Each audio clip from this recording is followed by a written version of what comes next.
You can't hustle forever. Like, we say it about people in the streets. Like, you see somebody in street culture, and you be like, how long will that last? You know, fast money or this or that. But it's the same thing with working people. Like, really, your health is everything. So when you look back and you be like, yeah, I was doing all the things to like try to make money and try to get my business here. At the end of the day, I wasn't working out. You know, like how much time do you have to work out? How much time do you have to meditate? How much time do you have to pray?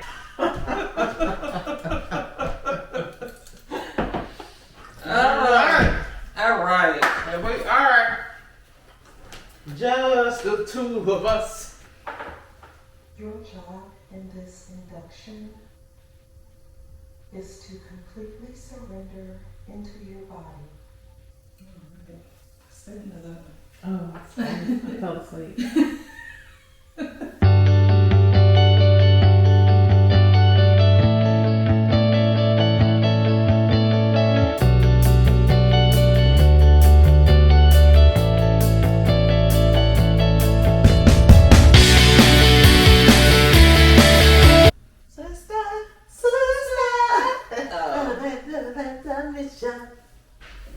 Alright.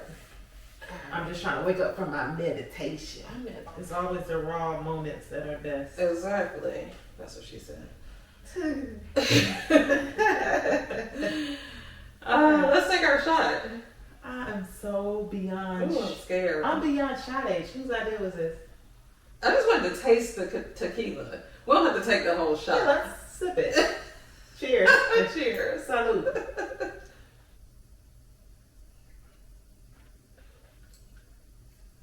That's good. Welcome back to Donderella, where we use self-care to rewrite our self-love stories and create our own version of happily ever after. I am Donderella. I hope you are feeling relaxed and lovely because we have a very special guest. She is a powerhouse, 44 years young. She is a mother of two, a business owner, and a full-time employee, just working on living her best life. Everybody, let's give a warm welcome to Jasmine. Okay. I'm like, okay. First things first, do you ever get a moment to yourself? And if so, how do you protect it? yes, the moment to myself is when I pull in the driveway and avoid going in the house. I think all of us have had that moment And where you sit in the driveway, you sit in the driveway and you listen to music playing, and you don't get out, and yeah. then you just feel like, yep, this might be the moment. Here I am to seize it. I am here to seize it. Yeah, other than like the moments in the car, when I play all the music I don't play when the kids are in the car, or on Saturday mornings when I get up before everybody to have the moment. Yeah. That's the ritual from when you have toddlers, right? Like you get up before everybody else does. I think even outside of having toddlers, that's Right, that's the what way like you have keep to it do going because they're Yeah. not up yet. So then it's like, yeah, that time before. So anywhere between 6 and 10 on a Saturday is the moment. Okay. Doesn't sound like much, does it? I mean, it counts. Every little bit counts. It does. It matters how you What I use do the with time. it. Exactly. Right. Exactly. That, and then the moment she called me at 5:30. Nobody else is up at 5:30. Well, what's the most mom thing you've caught yourself like saying or doing where you really feel like, oh wow, I'm really a parent now, or I've turned into my mom? I don't think my mom moments are traditional because when I catch my mom moments, I'm saying unmom shit. Like my mom moments are like, what the fuck? Like my friend Candace said, Jasmine, we're so unserious with our kids. That's why they don't take us seriously. But yeah, so my mom moments don't look like my mommy's mom moments. Okay. But the mom moments, I think my mom moments are more realistic. Like when a 15 or 16-year-old shares something that you're like, are you really telling me this? But it's like, but then all you can do is like advise. Like, I think I'm learning that moms is like more like, my role of mom is kind of different from what my mommy's was because mine is like, I'm going to tell you best case scenario. Yeah. But I don't expect to listen. Like, and I tell them that to their face. I'm like, y'all don't listen to me. But I'm like, I'm not gonna stress myself out over your actions. I'm just gonna tell you the path, and then you choose. Because I feel like, and that's what growing up is. Right, that's what growing up is. And I feel like when we were younger, right, and when we were younger, it was almost like what your parents said, it was like a threat. And then you could try to like either pretend you're listening or you're afraid of the threat. But to me, I take out the threat and I'm just like, listen, this is what this is gonna happen. This is what this is gonna, So you choose your path, and I feel like that's more realistic because I can't control your end. All I can do is tell you and sleep well knowing I told you. Well, I even appreciate that you tell them best case scenario. Right. Because I feel like we got a lot of worst case scenario. Like that's the fear. Like it's almost like parenting to like make kids be afraid of something. Exactly. And then you say, well, if you do it's the same way everything was. Religion was based around fear. Parenting. Yeah. And everything was like this fear of like, oh, this is going to happen if you don't do this. And I think that's where I get it from. Because I'm like, I feel like God gives us choices. Like everything life is a choice. Like you don't have to do any of it. Exactly. And that's how I try to parent. Like God really don't want us to be afraid. It's almost like you are free to choose this path, but just know that if you choose it, this is what happens. Dating recently, and I was thinking about the ways people describe themselves, and I was like, I don't want anybody like religious in the terms of like super caught up in some type of like man-made. Exactly. But I do want somebody very like they have their relationship with God that they are super firm about, like they are good with it. Right. But I don't want anybody that uses that term God fearing. Yeah. Like, I need a God fearing. Right, because it's like God is not fear. Not what it Love and fear cannot exist in the same place. Like God is powerful and ferocious and can, wreck some stuff. Right. But like at the same time, fear. it's so much choice. It's like a lot of choice in it. And it's like karma or anything else in life. Right. Like, yeah, it can be some fearful circumstances or results out of what you do, but it's not like fear. Like do what you're supposed to do and you won't have anything. Exactly. How about that? Or if you don't, then that's the way I parent. Exactly. Like, I know y'all only gonna listen. Like I have respectful kids, and I always laugh because they be like, "Yes, ma'am." I'm like, "Y'all, yes, ma'am, me to death," but y'all ain't listening. They be, "Yes, ma'am, yes, ma'am," and then they do whatever, and I'm like, "Listen, listen. All I can say is I'm gonna sleep good, and I'm gonna say I told you." I told you, and I showed you, because it ain't like I'm telling you and I'm living something different. Like I'm showing you what you're supposed to do. You choose that, then that's showing you. So I don't know. Those are my mom moments, and I feel like they feel a lot different than that is different. Yeah. So between work and running a small business and dating, what's your like ultimate like guilty pleasure that helps you unwind? Oh my God! Between as my friend Robin calls it, corporatepreneurs. Being a corporatepreneur, parenting. I don't really have guilty pleasure. I honestly, my guilty pleasure is being able just to be like, I'm not doing this tonight and go to sleep. Because by the time I'm at an exhaustion age.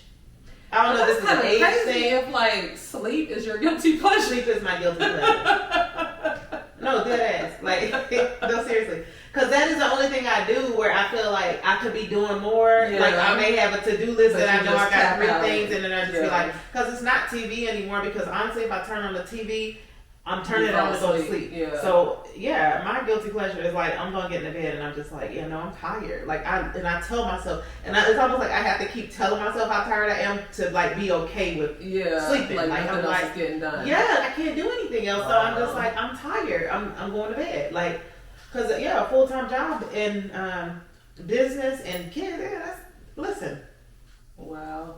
Yeah, that's a good pleasure. Yeah. So if you were going on like your ultimate self-care retreat, what 3 things besides Wi-Fi would you take with you? 3 things? 3 things. Does man count?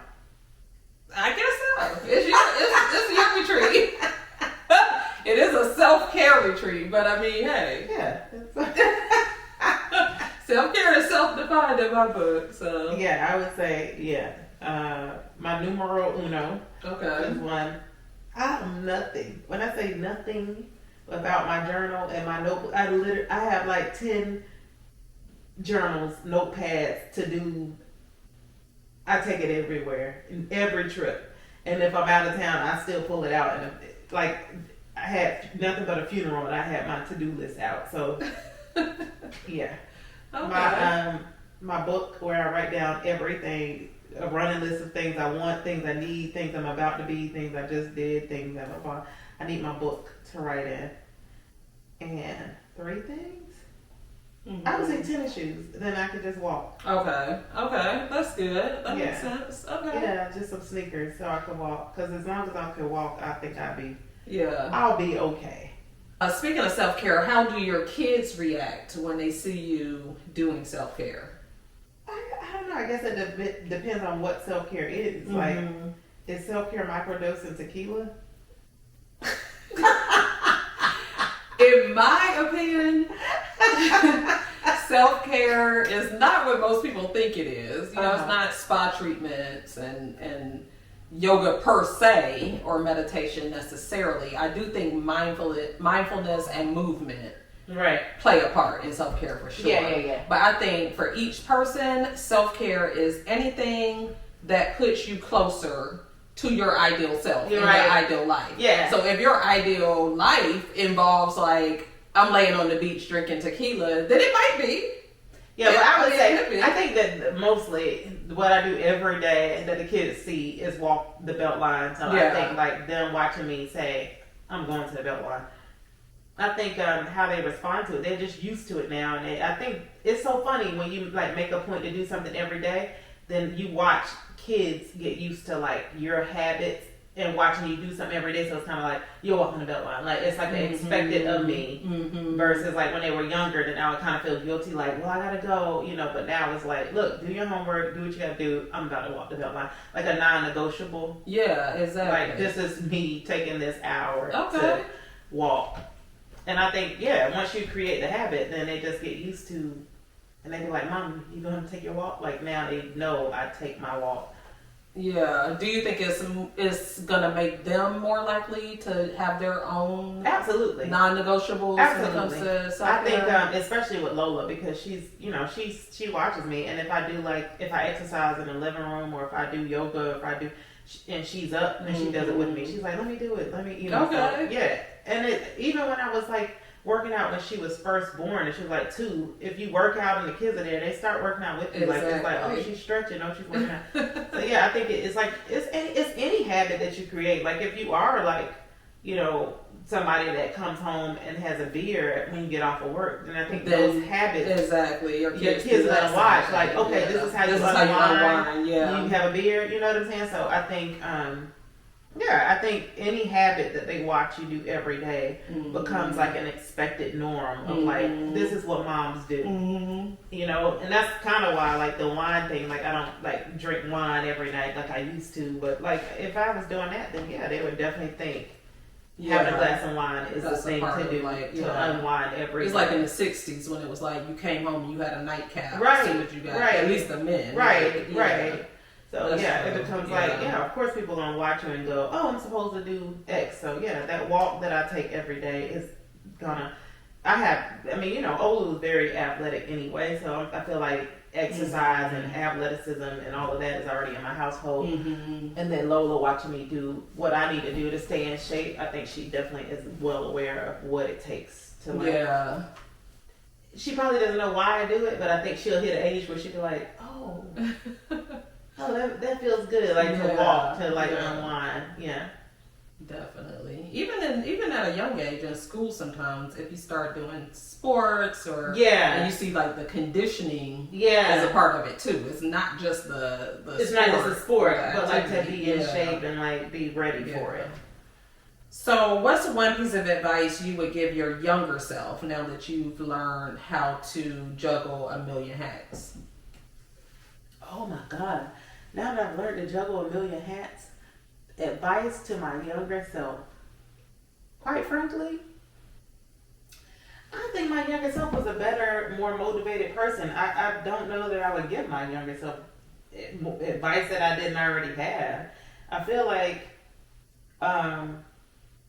it's a really good advantage of my younger, like, you know what I mean? Like the moments I had being young to push, to grow my business, to keep going.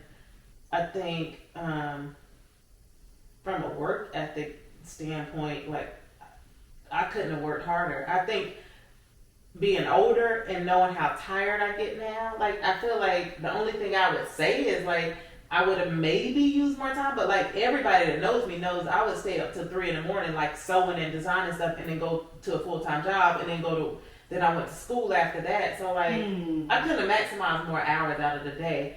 Maybe I could have pushed harder, like, but I feel like I really did push hard. So I'm like, I don't know. I think so. To rephrase it, what would you have your younger self tell your present self to like prepare for now?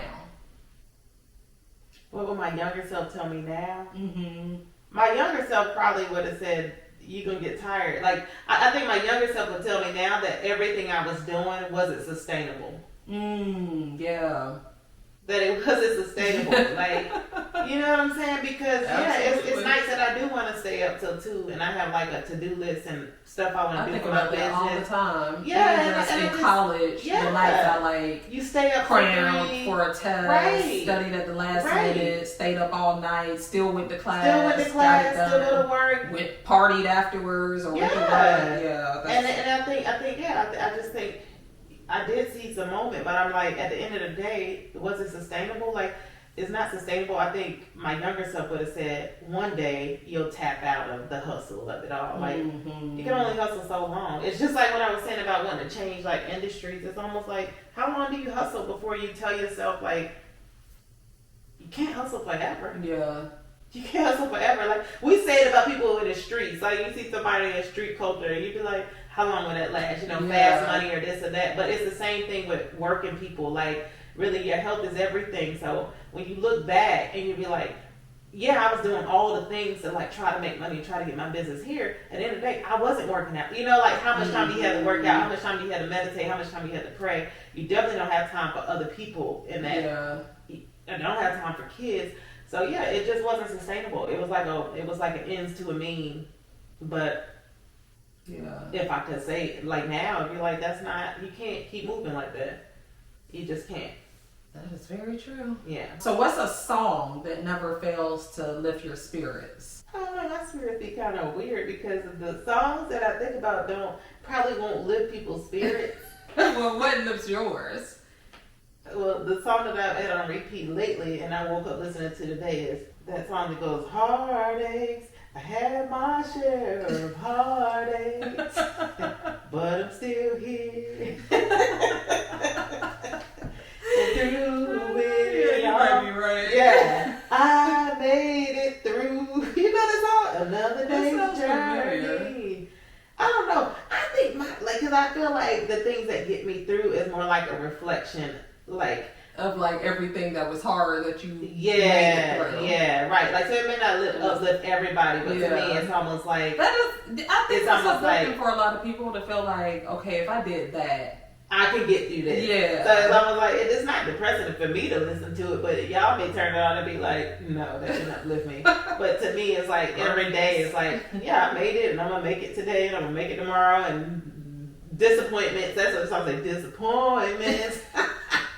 But it's like to me, yeah, I've had a lot of disappointments, that's life. but you just keep on like going. Exactly. So, yeah, I'm weird. So if your daily life had a theme song, what would that be? Oh, see, this is where it switches because the daily life is clearly every day I'm hustling. every day. That's even getting up at 6 to take Lola to school and get there by 7. Like it's like every day I'm hustling real hard.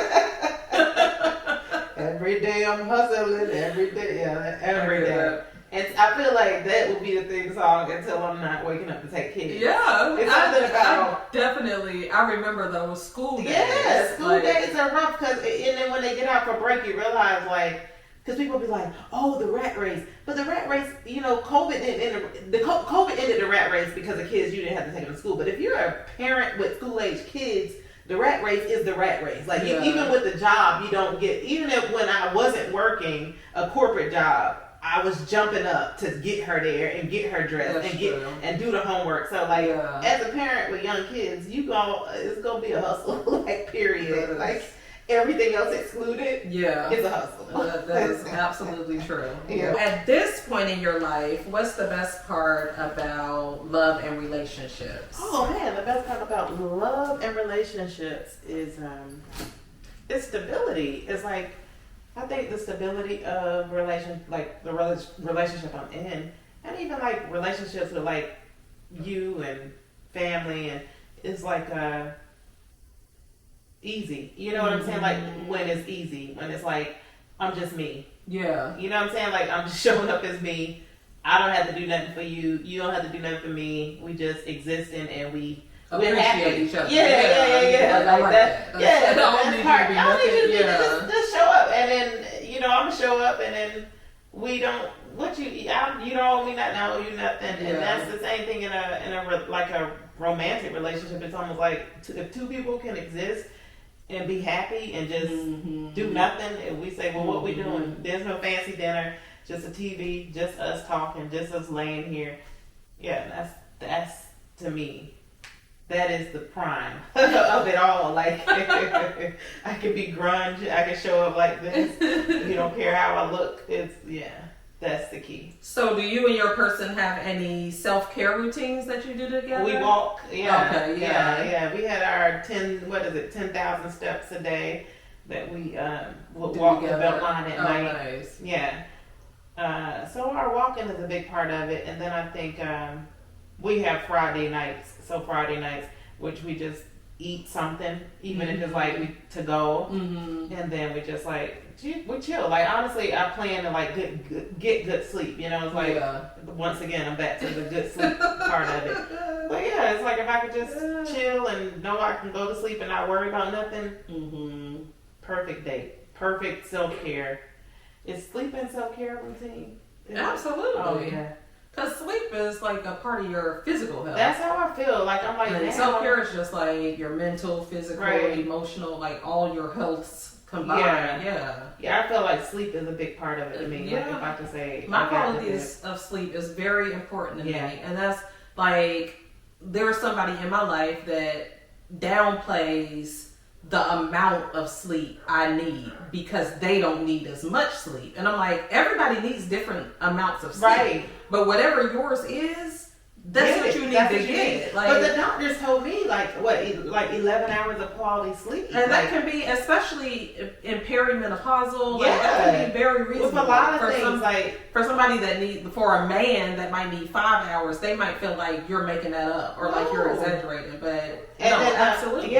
Sleep to me is like, and then I was just looking, I sent you something, but like people are like taking their sleep to another level. Like it was one podcast I was listening to where the lady was saying like, even if you don't sleep in the proper clothes, like you downplay like the things you sleep in. Oh wow. Like because that's a part of like how you treat yourself. Like it's like if you sleep, you need like a nice thread count and nice pillows, and like this one lady was like she sleeps with her like this side pillow because she sleeps on the side, which I was like I probably need that because I need a side pillow too. And then but like even your pajamas, like she was like, why would you sleep in like this trash when that's you should value the way you go to bed. Like that's a whole routine. Like it should be a whole ritual around it. Yeah. And it's a significant part of your day. Of course. Like, you spend the same amount of time sleeping as you do at work. Exactly. And you think about how you look when you go to work and what you do there. So why would you not like take pride in how it feels and like what you look like and getting your shower and having your tea. So to me, sleep is a big part of. But yeah, that's what we do. We enjoy each other. We walk the belt line and then we sleep. It's like that's perfect. Can't ask for more. So what's been the hardest part about balancing self-care with responsibilities, and how do you forgive yourself on the tough days? The hardest part is always time, right? If I could change anything in this world, I would add 5 hours to my day. I'm dead. Like I don't have. Like at the end of the day, I always say, "Gosh, I woke up at 6," and then I say, "Well, I started at 7," and I'd be like, "And I work, and I know I worked, and I didn't scroll social media, but somehow, some way, if I could just add some hours. Yeah. Sometimes you wonder if it's the commute, if it's the when you leave the house to do something else. It's like some days I don't leave, so I can say, okay, I'm only gonna do this today, and I'm only, but you still feel like you don't have enough time. Yeah. So the same thing with self-care. The same thing when I don't work out. It's like, yeah, you beat yourself up because you be like, and then I started even like trying to like microdose the time. So I'm like, if I could do 15 minutes of a workout, because to me, like when I work out, I feel so good. Yeah. I'm like, if I could just go to the gym for 15, or if I could turn on the YouTube for 15 minutes to do a workout, then you feel like that would make a difference. And then you don't. At the end of the day, you get mad because you're like, I didn't have 15 minutes for me. Yeah. So it's the time. Like it's just like if you could find the time. And then you feel like you're making excuses because then you try to ask yourself, well, what? I had to have had 15 minutes. So the second part of your question was, how do you forgive yourself for it? Yeah. I don't think I do. Oh, wow. Sometimes when you know what? I think that's a big part of my anxiety. Like sometimes when I look back on my day and I just like, I'm asking myself like, why am I anxious or like what's wrong? You know, you worked up but you don't know why. Mm-hmm. Most of it is my to-do list that I know I haven't done the things, and then it's like those things weigh heavy on me. Like especially for my business, if I'm like I've had things on my to-do list for business for weeks too. There's this author I was listening to on the way to the funeral recently, and she was saying like it's a lot of stuff where people talk about priorities, mm-hmm. and she was saying if everything is important, nothing is important. Like basically, we all have 1,000,001 things on a to-do list, but all of them things can't be the same. The top, like you can't have the same level of guilt. It needs to be like 1 or 2 things per day. That's like I listened to something else that said the same thing. Yeah, not even to make your to-do list more than 3 things. And I always have 10. Downgrade the to-do list. If you're feeling that much guilt and anxiety around it, you got too many things on there. Yeah. It needs to be 1 or 2 attainable things that is like these must get done today. Right. The rest of the stuff, it'll be nice if I got that extra 15 minutes, whatever. You gotta let it go and wrap stuff around. Right. Like it's not enough time in the day, especially when you are working full time. Exactly. But see, and that goes back to like and being a person, being a whole person. Yeah. But that goes right because I'm like when you do like immerse yourself into one thing and you're like, okay, I'm just gonna. Because now I'm trying to pass this PMP exam, so I'm like, I'm studying, and that's on the top of my list because I'm like, I've taken a class, I have to sit for the exam, I can't keep putting it off. Now the exam's scheduled for December 5th, so I'm like, I have to take it. So in my mind, that is like the top priority, but actually, I have a job that pays me well, so I'm like, that's the top priority. So then it's like, during the day, I don't find the time to study because lately it's been super busy at work, so I'm like, now I'm actually working for the money that keeps this all going. So then it's like, so I got that, then I have the study, then I have my business. So it's like, I am prioritizing in the order, but it still doesn't take away the guilt I feel that like I had a list for my business of stuff I need to do and I still have not done it. And like because I have the crochet class and I put that off. I was supposed to start that in November. Oh wow. I just didn't even push the button, like literally lost the whole month. Now it's scheduled for December. But so, like even this morning, I woke up working on the flyer, working on my landing page, all the stuff for that, but I didn't study. So it's like I'm prioritizing, but it's never. And so me and Fred was talking about that, like how if you do have a business, how do you prioritize like the goals and dreams you have with a full-time job? And he's like, well, I would just have to do one thing at a time. I was like, well, that just goes against what you just said. And he said, I would have 3 things going. And I'm like, but how would you prioritize? There's no doubt in my mind that I work harder than most people. I'm not trying to give myself more props, but I know the things I do, most people are not going to wake up and do all these things in a day. So I don't think it's me being lazy. I just feel like some days I'm just like, gosh, I could not get that all in.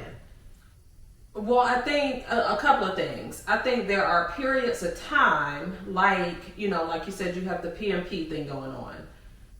During those periods of time, it's gonna look different, right? Like than other, like those are times where, like when you're waking up at 5 or 5:30, you might not necessarily be doing yoga, Right. like that might be the time you have to say, okay, I'm going to work on my business, or I'm going to study, or I'm going to, like, you kind of have to readjust. Right. And say, okay, this is not how it's always going to be. Mm-hmm. In the end, it's still self-care because I'm still getting these things done, putting these things first, getting closer to my ideal. Yeah, right. And in the future, it's going to look different.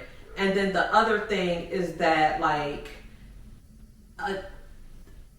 if you are doing multiple things, you have to be time blocking. Like, you have to have these certain times where you say, no matter what time it ends up being, for 1 hour today, I'm going to work on X, Y, Z. Right. And you drop everything else. Yeah. And, you know, you have to do the social stuff and attend your friends' birthdays and so on and so forth.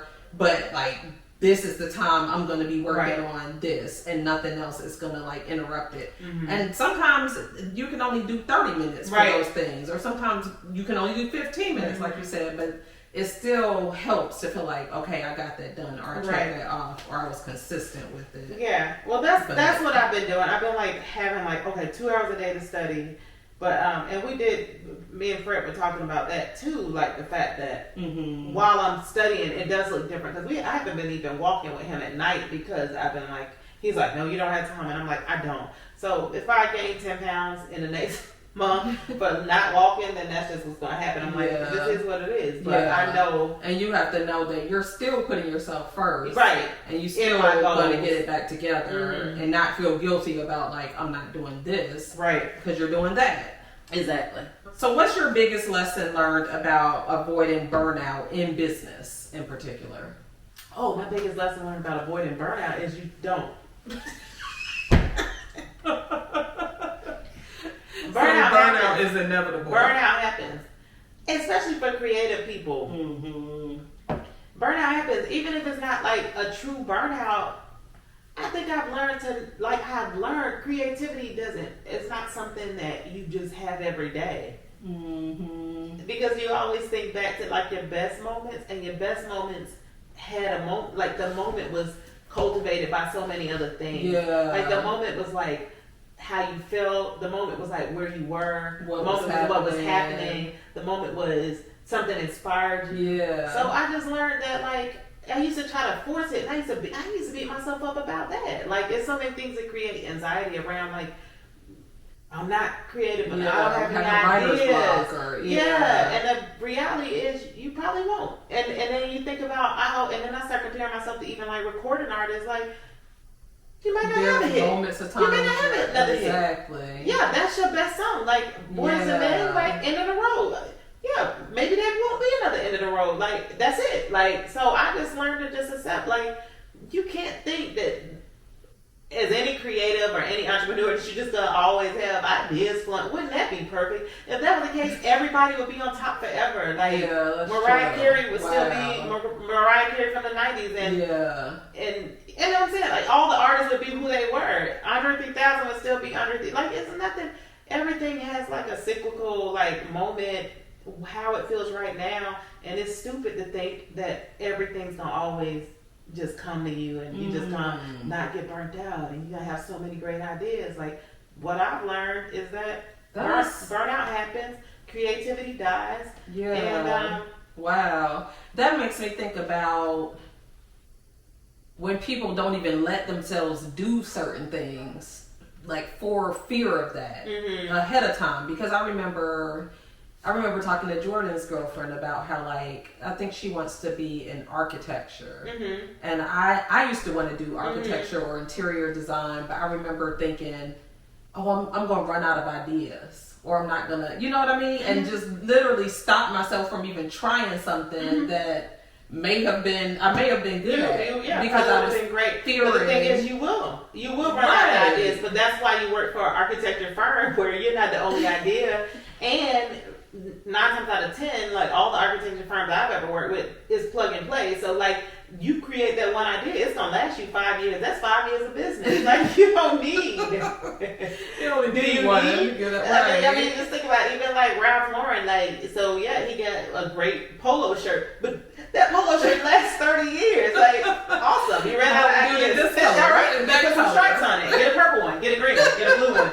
Like, so yeah, I mean, it's kind of crazy of us to take for granted all of it. Like, you take for granted the creativity is gonna always be there. You take for granted that you won't get burned out. You will get burned out. That's what I've learned. I'm like, yeah, and now when I get burnt out, I accept it, and I be like, I'm burnt out. I tell people all the time, I'm like, I'm burnt out. I'm out of ideas, and now I just admit it because I used to feel like something was wrong with me, and then I would just be in a funk for like not having ideas. Now I'm just like, fuck it, I don't have no ideas. Like, it's just time to take a even break. when nurses would ask me for new orders, I'm like, yeah. I got more. Y'all want some more of Got that stuff I sent you last time. different colors. I'm dead serious my like that, but goodness. that is why I told Tony too. He was asking, this lady was asking about investing in some fashion company, and he told them don't do it. And then he said, I wanted to ask your advice before I told her because I did tell her not to invest. And I said, one thing about being a solopreneur is that this is why for fashion they have teams, because when my ideas are gone, they're gone. Like, I can't make this up. And like, there's I can't nobody sit here, else and to there's no one depend on else. you. But if you have a team of people designing, then when I run out, you have something. Then when you have something, I bounce off of that. So it's like, that's the one thing about being like an entrepreneur, just in a bubble with the business. It's like, when you tap, you tap. When you're tired, you're tired. When you don't have ideas, you're done. Is that sustainable? You know what I'm saying? Like, it's just like, you gotta be realistic with the whole picture. So that segues perfectly into my final question. So as a small business owner, there's a constant hustle. Yep. So tell me about your business and what's your why for continuing to push forward? Okay, so my business is a bohemian streetwear clothing line that I actually started designing women's wear in my 20s. So that was 20 something years ago. And then when my daughter was born 10 years ago, I started the children's wear line, King+Lola. And then that's where I designed the same urban bohemian streetwear but for children. My why then was really, she was my muse, and there wasn't a whole lot of streetwear for children. So it was urban, it was streetwear, and it was different. And it was like, it fit her personality, it fit my personality, and it wasn't just like some off the rack, corny kids clothes. And that was my why, my motivation, and my everything.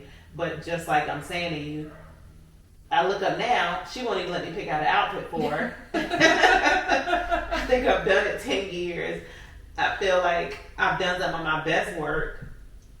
Like, sometimes it's funny when people buy stuff that I made like 10 years ago and they're excited about it. I'm not excited in real life. I'm just like, yeah, because I did it 10 years ago. So to me, I think sometimes your why changes, especially if it's not a why that's bigger than you or a why that's bigger than like what you're doing. Like, Or what you're going through at the moment. Or what you're going through at the moment, because all of that's going to change. So like now, I don't have a cute 2-year-old with fat legs that I can like put something on and be like, oh my God, that's so cute. She don't even like the stuff I like. She thinks I'm corny. So my why is not that why. I think, so now I'm at a place where it's like, I don't know that I love where I am with my business. I just want to find a bigger picture. I feel like with creative people, I'm always going to have creative energy. I'm always going to want to create something and see it come to fruition.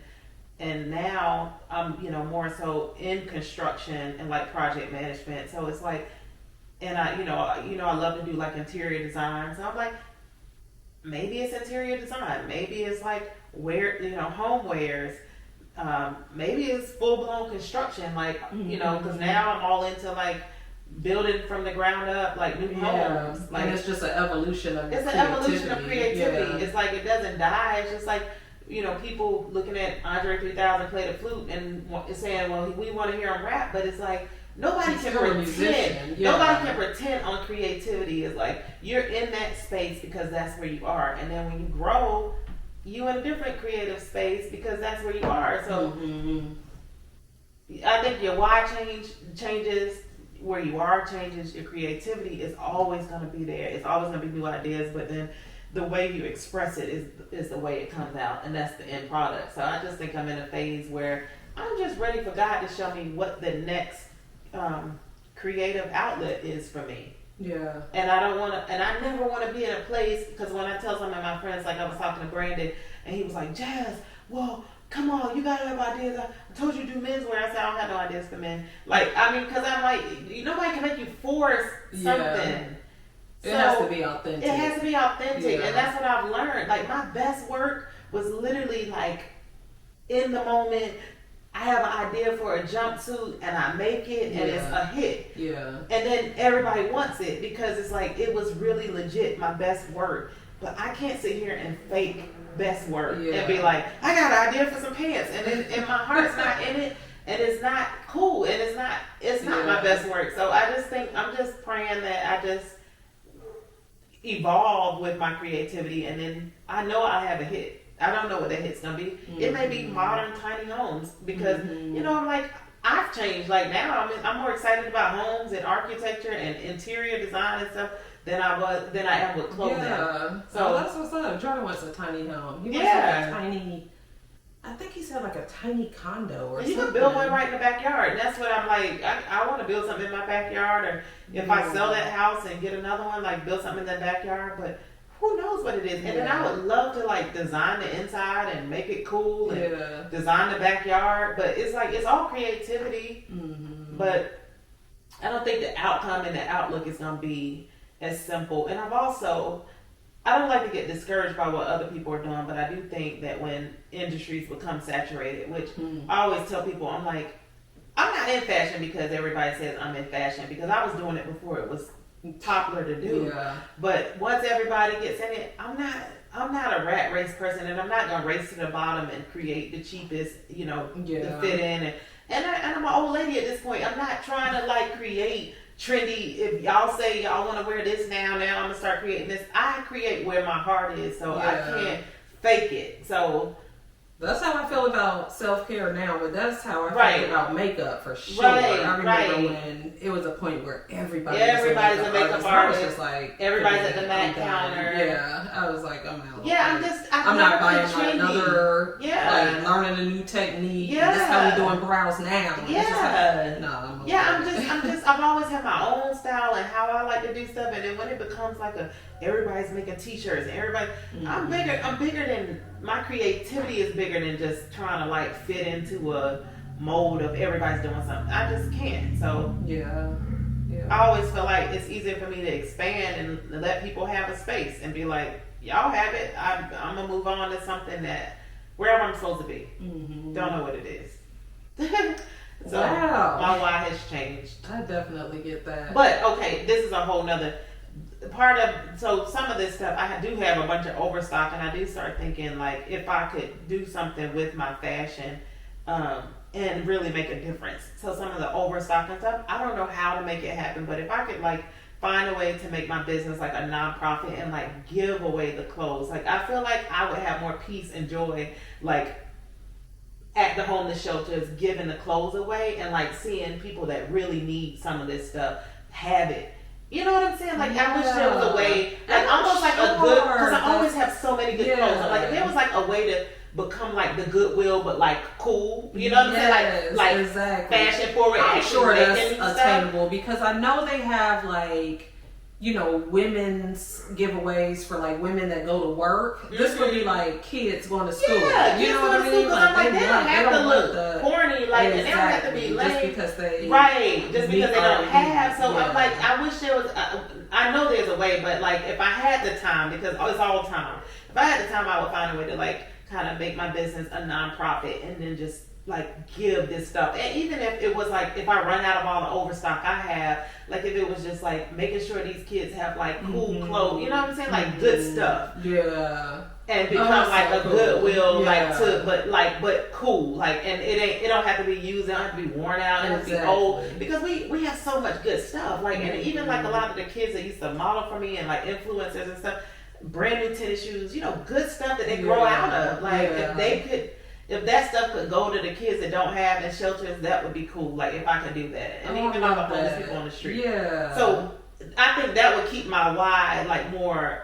I would be more motivated. Yeah. I would be more motivated if that was the why, and not just like, oh, I'm about to sell to another retailer. Like that, I'm really, you know what I'm saying? Like that. Truthfully, not to say, but I mean, I'm blessed, but I've done it, so it's almost like I want to do something. Moved by that I want to do something that makes me feel excited. Like I did this for people that didn't have.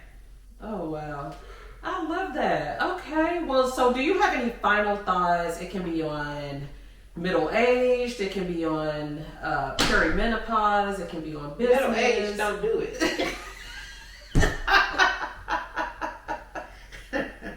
Middle-aged is not for the birds or for the birds. Oh man, it's like middle-aged is like a gift and a curse, man. It's like you become older, you don't really care as much as you used to. Life is good. You kind of can buy everything you want. Hey, theoretically. I feel like I could buy. I look around my house and be feeling so blessed. I be like, you got so much bullshit. Look at it. I do. I was just looking at my bedroom and I had to clean up and I was like, look at this shit. You got everything. What do you want? And that's a blessing. Like I be like, what else? What else you want? Like what else? What could be on a I want list? What gadget? Because I look around, I be like, golly, you done did it. You got yourself everything. And you can't want no more clothes, no more shoes, no more gadgets, no more makeup, no more everything they sell in Sephora. You have got that. I bought 2 of them. Like don't you love when you buy 2? That's middle age when you be like, oh, I got that. I got 2 of them. Like it's like you can afford things. You can say what you want. You can do what you want. But the perimenopause, that's a whole nother recording, and you damn know it. Okay, we'll make that part 2. But I just want to say thank you, Jasmine, for sharing your energy and your insight on self-care. Yes, great energy. All right, so remember to self-care today, self-lovers. Remember to like, subscribe, and comment below. And I hope you take good care today. We'll see you